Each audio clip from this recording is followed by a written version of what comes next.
আসসালামু আলাইকুম, সবাই কেমন আছেন? তো আজকে সকালটা অনেক স্পেশাল, কারণ আজকে হচ্ছে আমার হাজব্যান্ডের বার্থডে। তো সকাল সকাল রং চা খাচ্ছি, যেহেতু আমার গলাটা একদম বসে গেছে। তারপর আমরা বিকেলে একটা রিসোর্টে যাই, সেটা হচ্ছে রয়্যাল রিসোর্ট। মোটামুটি সুন্দর ছিল, বাট বাচ্চাদের কোনো ওরকম রাইড ছিল না। আমরা তো গিয়েছিলাম বিকালে, যার কারণে তখন রাইডগুলো বন্ধ ছিল। এই ঝর্ণা, এখানে ঝর্ণা মধ্যে খেলা করছে, আর আমি আর ওর বাবা ছবি তুলছে। তারপর সেখানে একটা রেস্টুরেন্ট আছে, সেই রিসোর্টের ভিতরেই রেস্টুরেন্ট আছে।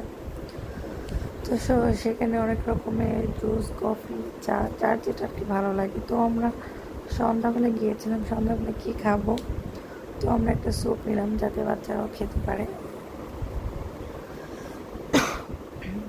স্যুপ খাওয়ার পর আমরা আরেকটা রেস্টুরেন্টে যাই, এটা হচ্ছে কলাপাতা রেস্টুরেন্ট। সেখানে বাচ্চাদের জন্য খেলার প্লেস ছিল, তো ওরা ওখানে খেলতেছিল। আর আমরা অর্ডার দিয়েছি হচ্ছে বার্গার, মানে একটা কম্বো অর্ডার দিয়েছিলাম। তো কলাপাতার আসলে সব কিছু অনেক মজা। আমরা কোনো প্রমোশনের ভিডিও করছি না, কিন্তু আর কি আমরা অনেক জায়গায় ঘুরি, তাই আর কি বললাম যে কলাপাতা বার্গার থেকে শুরু করে সব কিছু অনেক মজা। তারপর বাসায় এসে ছোট্ট একটা কেক এনেছিলাম কলাপাতা থেকেই, তো খুবই মজা ছিল। তো সবাই আমার হাজব্যান্ডের জন্য দোয়া করবেন। আল্লাহ হাফেজ।